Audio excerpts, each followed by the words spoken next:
Pauline Kaufman, who will present our keynote speaker, Rami Kourhi. Pauline? Yes, thank you, Walt. I'm delighted to be able to introduce Rami Kourhi as our first keynote speaker this morning. Rami is the Director of Global Engagement at the American University of Beirut, a journalism professor and a Senior Public Policy Fellow at the Issam Fares Institute at AUB, which he founded and directed for 8 years. He is a Senior Fellow as well at the Harvard Kennedy School of Government in Cambridge, Massachusetts, a columnist and a political analyst.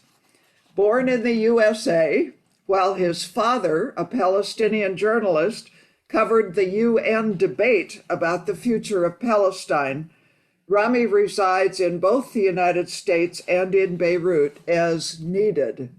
He's a friend to the Presbyterian Church, having spoken to the Israel-Palestine Network during the divestment work and to groups from SLPN while we were in Beirut. Today, he's in Doha, Qatar, to address a conference. I think he returns to Cambridge tomorrow. We are delighted to hear his analysis of Lebanon today and the Arab world in general. Welcome, Rami. The floor is yours. Thank you. Thank you, Pauline, and thank you to all of you for being here and for the work you do and for inviting me. I'm honored and happy to share some thoughts with you. The Lebanon situation is particularly troubling because all the suffering that has been inflicted now on the people of Lebanon for the past probably 3-4 years have been really difficult, has been man-made or human-made, not to be sexist, made by humans. Political decisions, lack of political decisions, greed, corruption, arrogance are attributes of the ruling political elite in Lebanon, which is made up of probably half a dozen or a bit more men who head various sectarian groups, and they share the pie and they make all the decisions, and they get wealthy and powerful. And they get increasingly isolated from the citizens of the country. So it's hard to know where to start, but what I'll say in the limited time I have is make a couple of main points, and then we can discuss anything you want in the Q&A. The only thing I won't discuss is why the Yankees didn't make the playoffs past the first round. That's for another session. Because I was born in New York and I've been a Yankees fan all my life. So the situation really in Lebanon is one of multiple crises that have hit the country simultaneously. It's almost unprecedented. There's the economic crisis, the banking crisis, the foreign exchange crisis, the water crisis, the energy crisis, electricity and energy, gasoline crisis now, and environmental crisis. All of these, and there's other smaller crises, but these are the main ones. They've all happened almost simultaneously, and each one aggravates the others. And these are all due to the bad decisions or lack of decisions by the ruling political oligarchic sectarian elite, which most people in Lebanon call the mafia. But they are a bunch of sectarian leaders who've taken charge of the country after the Syrians left. And the Syrians left Lebanon in very bad, the Syrian government, not the Syrian people, the Syrian government left Lebanon in very bad shape, rife with corruption and nepotism and mismanagement and neglect. And when the Syrians left, there was no longer an external power that kind of looked over Lebanon or was kind of its patron. Historically, there was always somebody who, from outside, who watched over Lebanon and helped it. The French, the Americans, the Saudis, various people. And then you had countries who helped various groups, the Russians, the Iranians, and others. All right, So go. the situation is that Lebanon has its economy has collapsed. COVID, of course, made things worse. All of these crises have simultaneously led to a situation where the vast majority of Lebanese are poor. The latest statistics say it's somewhere around 75, 80%. Any statistic on Lebanon is an approximation, but it's pretty clear that you're talking about 75, 80% of Lebanese are poor and cannot afford all the basic needs and increasingly live on the edge. There are no good jobs for young graduates, so they just leave as fast as they can. And there is no country or group over the horizon that will come in and save Lebanon, as happened in the past, where Qatar or the Saudis or the French or others stepped in and helped. This time, there's nobody to come and help. The majority of citizens, we know from polling evidence, and just living there, talking to people and hearing what they say, the majority of citizens support the protest movement that broke out exactly a year ago in October, 2 years ago in October 19. And this protest movement was unprecedented in Lebanon, where hundreds of thousands of people took to the streets all over the country. It wasn't just in Beirut, as had been the tradition in political protests in Lebanon. They had people in Tripoli and Sidon and Nabatea all over the country. And all these people protesting wanted the removal of the entire oligarchic, patriarchal, sectarian mafia, the elite that ran the country. This is also unprecedented. Normally, big protests ask for the changing the prime minister, maybe changing a couple of ministers, lowering the price of bread or something like that. But this was an across-the-board rejection of the ruling governance system of the country. And the protests went on for 2 years, even under COVID, and they got nowhere because the ruling powers learned what other ruling authorities in Arab countries had learned over the last 40, 50 years, that when you're in power for 3, 4 decades, you control the guns and you control the money, you can do anything you want. Nobody can touch you unless somebody comes from abroad, like the Americans and others did in Iraq, invades you, and then the whole country collapses because of that. So the ruling elite basically ignored the protests. They made offers of symbolic, limited reforms, which were meaningless. The protesters declined them, kept saying all of them have to go, all of the leaders have to go.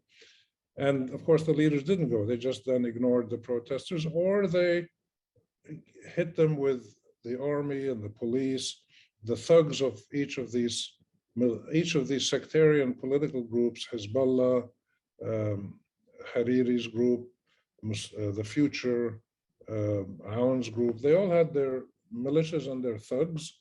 Some of them don't have organized militias, but they have organized thugs, and they unleashed them on the protesters. The government took people to court. It indicted people. It put some people in jail. So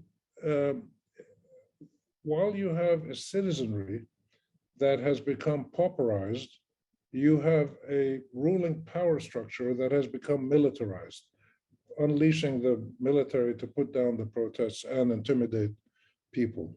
And in this respect, Lebanon now is no longer an exceptional country. There were 3 countries in the Arab world recently that were somehow different, that had more pluralism, more freedom of speech, more multicultural coexistence. And those 3 countries were Lebanon, Palestine, and Tunisia. All 3 of those have now buckled and are run by militaristic political elites confronting a pauperized citizenry, a pauperized and helpless citizenry.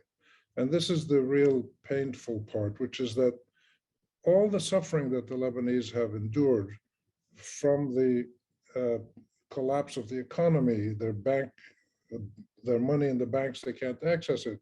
The water is declining. The education system is lousy. There's no electricity.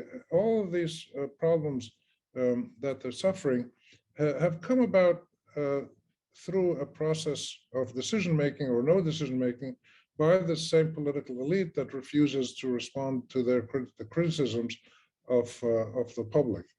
And therefore, we're seeing a situation now where Lebanon has become like most other countries, where a pauperized, helpless citizenry, helpless having no political power, no real voice, no capacity to force change for the better, even when a majority of the citizens support the protests, but a pauperized and helpless citizenry challenges a state that becomes increasingly militarized in its response and autocratic and authoritarian and violent. And this is a terrible tragedy because what it tells us is that the entire Arab region, and we have to see Lebanon in the context of the Arab region.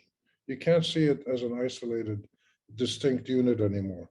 What this tells us is that the entire region is in bad shape, with the exception of a few countries like Qatar, where I am, like the UAE, maybe Kuwait, where you have small populations, a lot of money from gas and oil, and a pretty efficient state.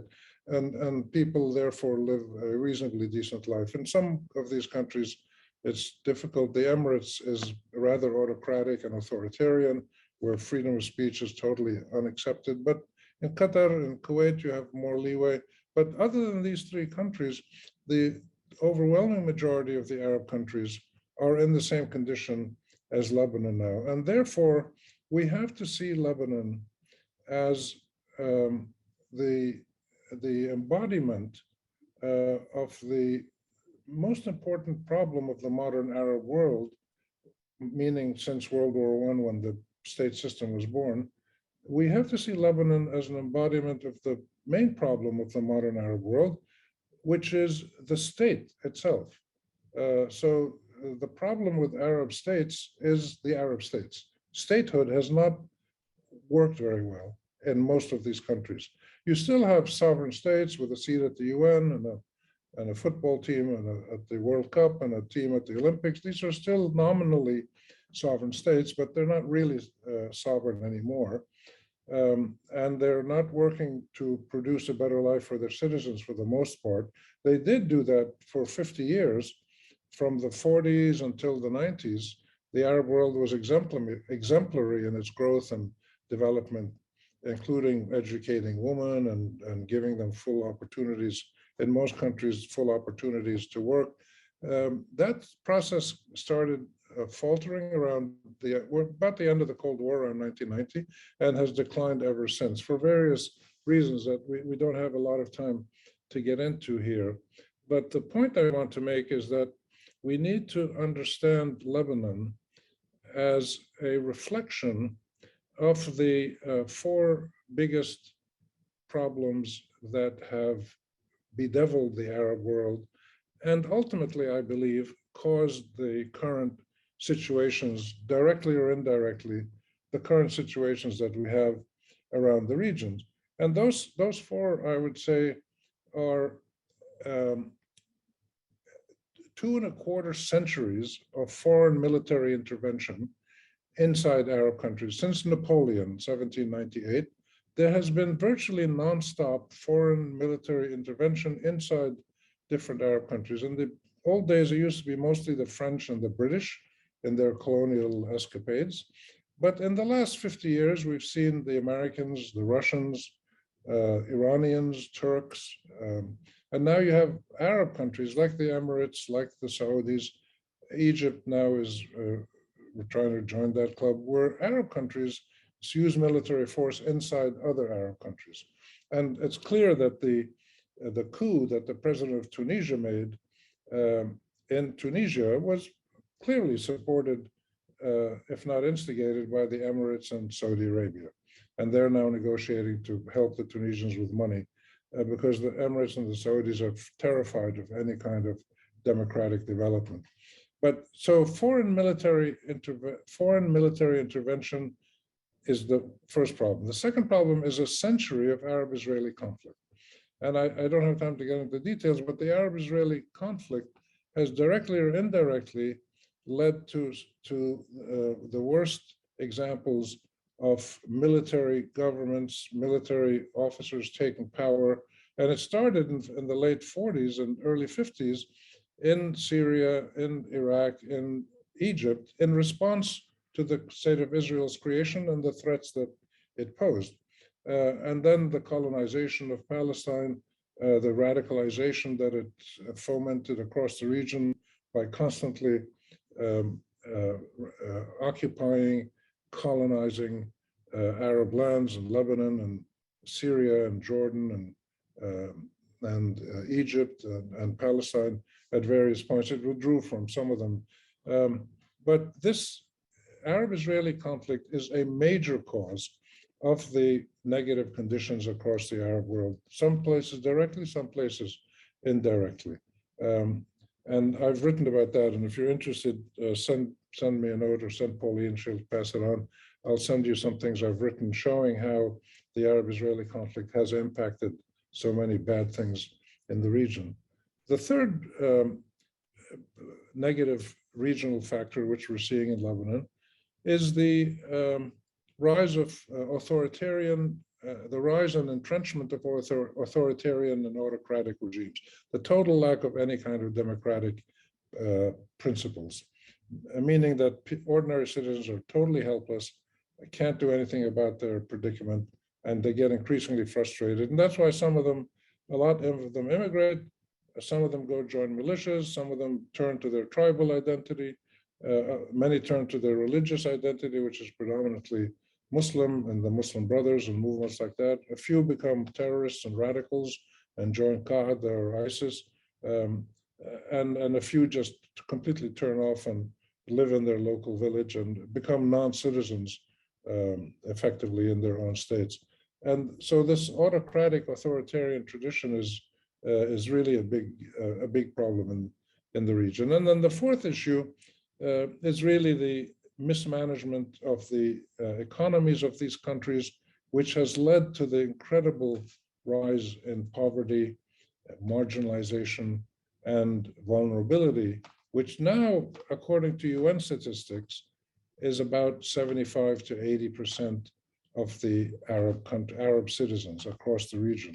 So if you take away the oil-producing states, which are quite wealthy, you're probably talking about 90% of Arabs in the non-oil states. 90% of Arabs are probably poor and vulnerable. And this is the foundation now that explains the last decade of nonstop uprisings that started in 2010, 2011, in the so-called Arab Spring. I'd rather call them the revolutionary uprisings, which really wanted to overturn the whole system of governance to make something better. And these uprisings have been going on nonstop for about 10 years, about 12 years now, from late 2010, when Mohammed Bouazizi in southwest Tunisia set himself on fire and sparked the Tunisian revolt, which then sparked others. Until now, you still have uprisings and demonstrations in Sudan and Lebanon, in Algeria and Iraq, and smaller outbursts in other countries. But in every place where there have been citizen protests, because citizens have become totally desperate, they don't know what to do. They don't have enough money for food and medicine. Their kids can't get decent education. They can't find work. They just don't know what to do. And they're taken to the streets and trying to overthrow the whole system. And it's not happening very quickly. And it may not happen at all. We'll have to wait and see on that. And so these uprisings have to be seen as really a sign of the desperation and the real suffering that people feel all over the Middle East. And this has now reached Lebanon. And Lebanon used to be a very exceptional place. It still is in the qualities of its citizens. So when you go to Beirut or Lebanon, you talk to people all over the country, they're still the same wonderful people they were before, tolerant, open, pluralistic, active, dynamic, creative, productive. And Lebanon had the most dynamic sectors in the Arab world where the mind and the creativity of the mind had to be put to work, where intellect and creativity drove the theater, the media, publishing, education, and things of that sort. Lebanon was always the leader, with the exception of film. And the films in Egypt in the 50s and 60s were the leaders. But and this is not a surprise, because Lebanon was the most open place where any individual could develop his or her full potential or talent. There was nothing to stop you if you wanted to play guitar, start a chemical manufacturing company, do innovative farming, whatever you wanted to do, you could do it.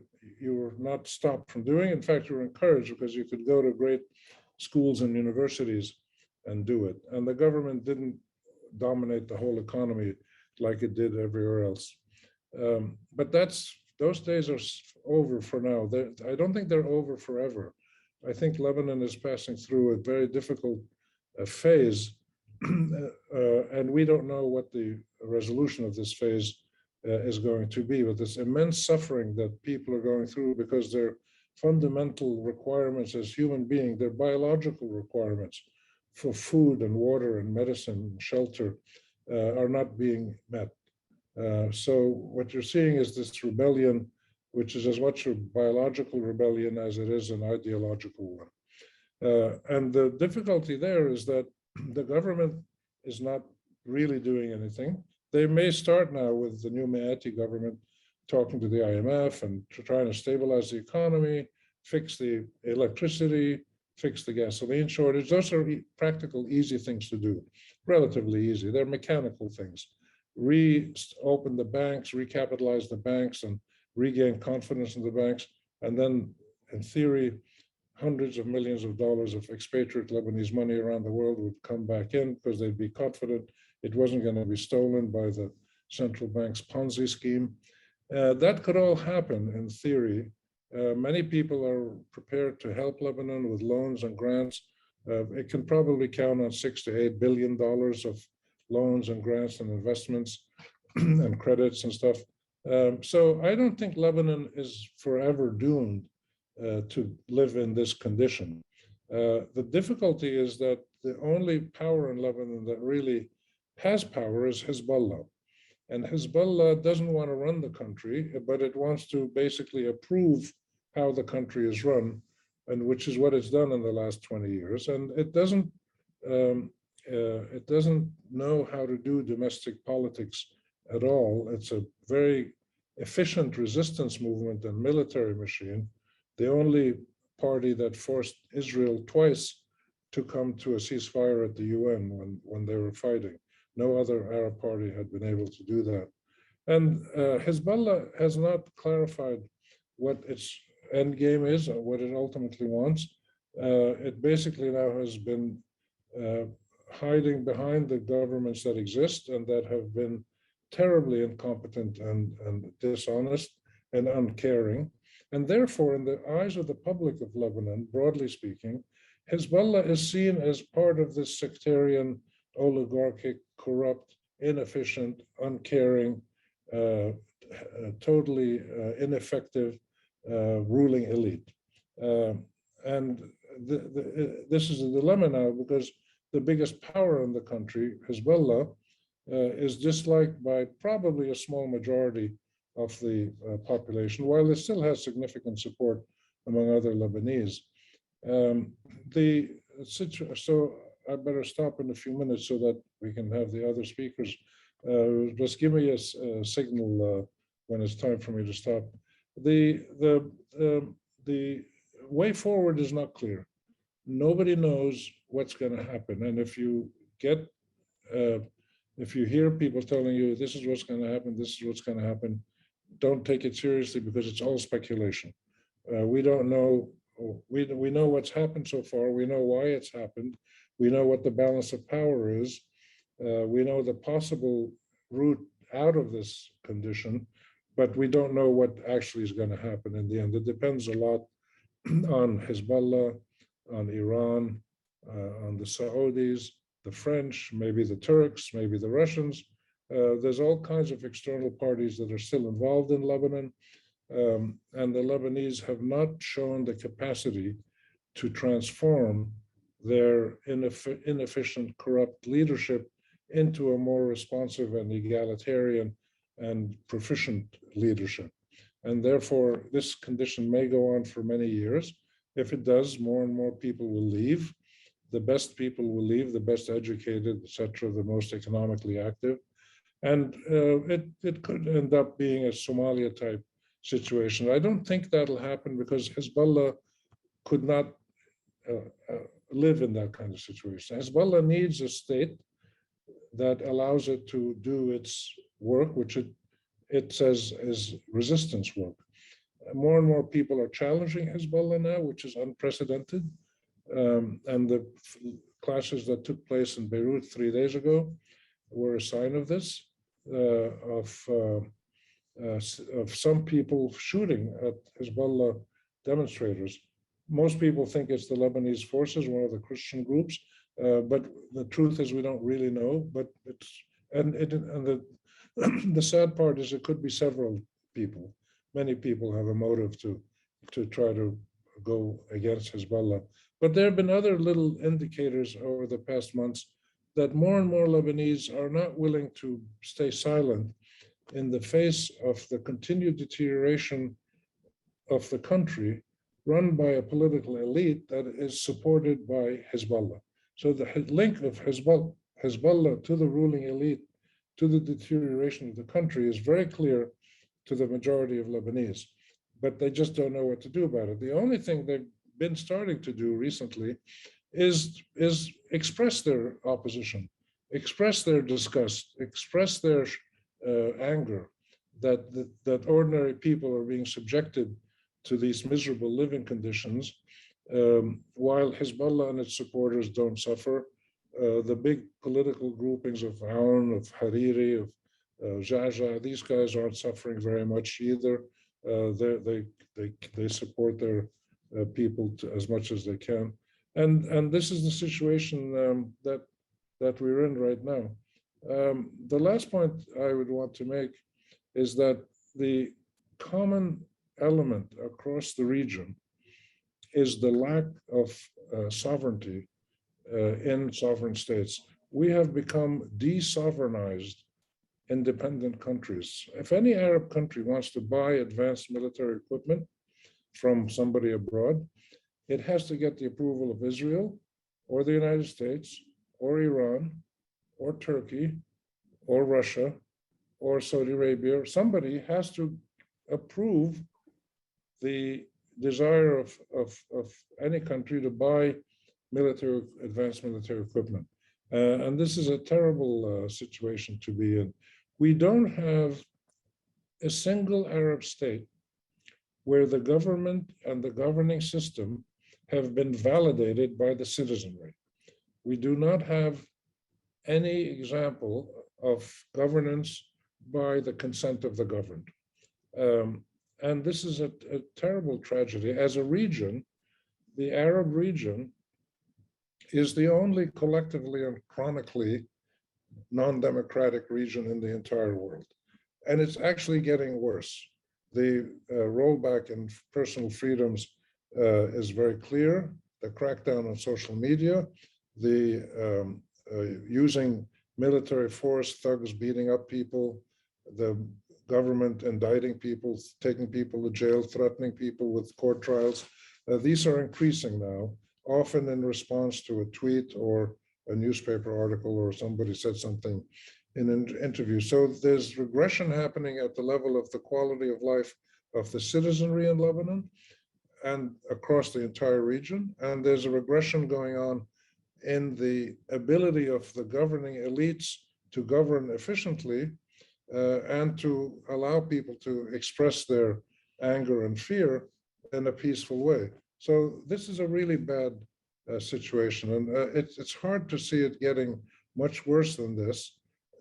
At the human level, Lebanon and the region are still as wonderful as they've always been, with educated, decent, caring, sensitive, patient, tolerant people, hardworking, and we've seen. I see it all over the region wherever I go, and it's still, that reality is still there. The autocratic imposition of lack of freedom from by corrupt regimes has not really savaged the fundamental decency of the overwhelming majority of Arab men and women.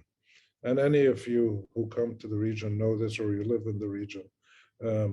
But most people have been crushed by the authoritarian forces of their government, or foreign occupation, or foreign military penetration, and they just don't know what to do. So we're in a very dangerous moment where there's intense pressures, and there's pressures on most governments who are running out of money and don't know what to do, and they seem never to run out of money to buy stuff for their military forces, but they're out of money to provide basic needs for their citizens.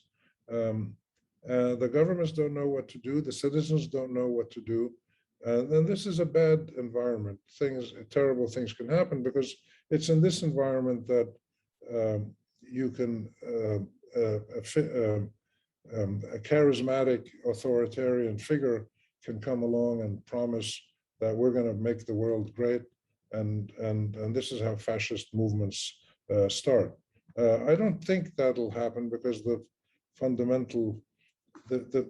strong cultural and religious values of most people in the Arab world probably would not allow that kind of situation to develop, as since, say, Bolsonaro in Brazil, or Duterte in the Philippines, or people like this, strongmen who rode popular discontent rode it to power. So I'll stop there, because those are the main points that I think I wanted to share with you, and especially to see Lebanon as part of a deteriorating Lebanon as part of a deteriorating region. And who knows what's going to happen if the Americans are slowly going to pull out, which seems to be the case. They're not going to leave altogether, but they're going to reduce their footprint. And if you're going to get Iranians and Turks and Russians more involved, these are bad signs, I think, for everybody. We should be prepared for some years of difficult conditions until something comes along, something or somebody comes along that finally breaks the back of this awful century, which is essentially the perpetuation of a colonial system that started with the French and the British and is now going on in disguised form. But I feel I'm not hopeful in the short run, but I'm confident in the long run that better days will come. Well, it's nice to have you end on a positive note, Rami. And I say end, that's not quite true, because we expect to have some good repartee with you over the question and answer period. The Q&A, it's really designed for the end of the presentations, but there are some specific questions that relate to things you've said that maybe we can go into slightly here. I may turn to Cecilia, who has been accumulating questions, to see if she wants to add to questions that I'll raise at this time before we go on to the other speakers. You said early on in your presentation, Rami, that there were no other countries. And one of the distinctive elements of this time is that there's no savior country out there to sweep in and help. I'm wondering, in relation to that comment, how significant do you think the prospect is of a cooperation among several regional players on the energy question for Lebanon. The rumors, at least, of Egypt, Jordan, Syria, Iran, somehow bringing their energy resources to bear on Lebanon's problem. How significant is that? It's quite significant in the sense that it can be done relatively quickly. Within some months, they can send gas and electricity through the existing networks. So that should alleviate pressure. Also, the Iranians are sending diesel and gasoline through tankers to Syria, which then come overland into Lebanon. Those are manageable, practical issues, logistical issues. Electricity, water, gas, gasoline. Those are practical issues that can be resolved. For the lack of medicine, for instance, within 2 weeks you can have the pharmacies open and full of every important medicine. But they require fixing the banking system and other things as well. Some of them can be done quickly, as is happening now with electricity. I think it is significant that it's happening. It's not clear why these countries are all working together. It's very much driven by external pressures. The French and the Americans don't want Lebanon to collapse, and they're trying to, behind the scenes, probably encourage these countries. It's probably driven by the fact that they all can make some money out of it from transit dues and things like that. And it's likely that some of these countries, like Syria, are desperate to regain open borders and flow of trade and tourists and people. So Syria has many reasons to do this. Jordan and Egypt probably to make money out of it. Everybody has slightly different reasons for doing it, and they may be trying to assert themselves as vital countries to cement their place in this region of this club of autocracies. Well, sort of a follow-up on that, noting that you've sort of hinted that the way forward may be to follow the money, to see why countries are doing things that they are. And in that regard, one of the questions that has come in is, will the 19th of October movement and civil society have a real chance in the March elections that are in the offing? I don't think a big change is going to happen. I think there's going to be limited change. We saw it a little bit in Iraq, where the independents and the young protest movements got together and tried to create new parties. The election was held last week. It seems they won maybe 10, 15% of parliament, 10%. It's not clear yet. They're still counting the votes. The groups that control Lebanon know how to control Lebanon. They've been doing it for 30, 40 years. They've been gerrymandering electoral districts. They write a new electoral law every time there's an election in a way to guarantee that each of these confessional movements is going to get so many seats in parliament. And then, of course, they tend to ignore parliament when it wants to do something serious, but that's another story. But they use the existing system to maintain their dominance of the economy and of the politics of the country. So I think the protest movement of October 19, which just celebrated 2 years this week, has very little chance to take a big share of parliamentary seats. But they have been slowly increasing over the last 5 years, actually since the garbage protests, which I think were 2015, I can't remember the exact year. The protest movements are terribly scattered, fragmented. There's dozens and dozens of small movements. They haven't worked together very well yet. They do coordinate behind the scenes. They're trying to create a unified front for the elections, where they run under one coalition, and then they decide who's going to represent what seat if they win that seat. But the signs are not great, but they're not zero.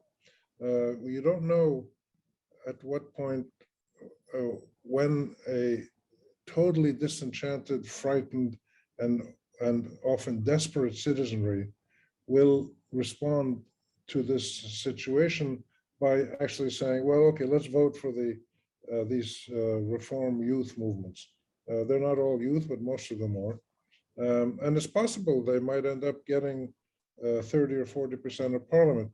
But I'm convinced that whatever share of power they get, the existing autocratic rulers will find a way to neutralize them. Just the way they're trying now to stop the investigation of the port explosion. They keep trying different techniques, and they manipulate the existing system, the judicial system, the parliament, the election system, the legal system. They keep playing games with it to prevent any change in how power is apportioned in Lebanon today. And I think they're going to do the same with the elections. One thing they might do is postpone them. They might say, look, we can't have elections under these conditions. They've done that before. And I wouldn't be surprised if they postponed them, say, 6 months or something. They can always claim, COVID or something, or there's too much tension in the air. Who knows? But I don't think they're going to be definitive moments of change, the elections next March. So even signs of hope are shadowed by realities that have plagued the region for a very long time, right? I think so. The signs of hope, though, continue to happen, and there has been significant change inside people's hearts and minds. This is the great achievement of the October uprising. I just wrote a long article, which I'll send you if you want to see it. I wrote about the 4 countries where uprisings have gone on for 2 years, Iraq, Lebanon, Sudan, and Algeria. And they're very, very similar. People have been fed up with the declining life conditions. They want the whole government to change, and they're out in the streets demonstrating, and they won't accept symbolic little reforms. And the changes that have happened in the last 2 years among the people demonstrating are internal changes in their own psyche, how they see themselves as citizens of a state, how they relate to other people in society, not as sectarian groups, group to group, but as individuals of different religions who all share the same predicament of being mistreated by their government, and therefore have come together out on the streets to assert themselves as a citizenry of a Lebanese state that guarantees equal rights to all its citizens. And this is new.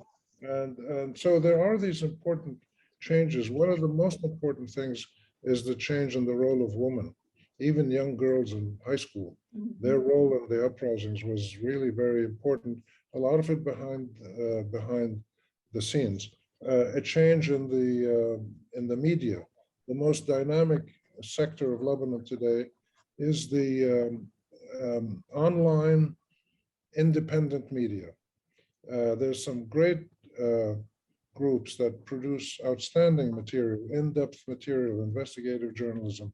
They're online, they're on social media if you want to follow them on Twitter or Facebook, and they have websites with longer pieces.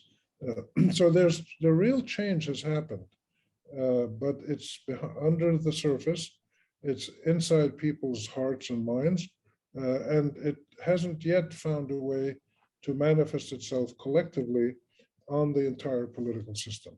Right. Well, we appreciate that insight, and there are many more questions that we could go into with you now. I'm sure we'll have a chance to come back to some in the larger Q&A